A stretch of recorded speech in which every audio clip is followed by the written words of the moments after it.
কিন্তু ফলটা ছিঁড়ে নিয়ে ঘরে চলে এসেছি আর এখন কাটবো, কেটে দেখবো কেমন লাল হয়েছে। দেখতে পাচ্ছি ফলটা বেশ বড়, এরকম সাইজ বিরাট বড় হয়েছে, প্রথমবার ফল হয়েছে বিরাট বড় আর এরকম সুন্দর, এত বড় আর লাল একদম।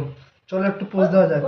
কিভাবে কাটতে হবে? হালকা এখান দিয়ে কাটে, এখানে কাটতে হবে? এটা ফেলে পেছনটা ফেলে তারপর ওই পেছন পেছন ফেলতে হালকা হয়? অল্প ফেলবা। জীবনে কোনোদিন খাইনি তো, বুঝতে পারছি না।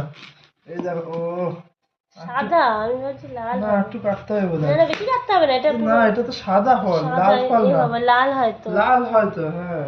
আর লালটা খেতে বেশি মিষ্টি। তাই না?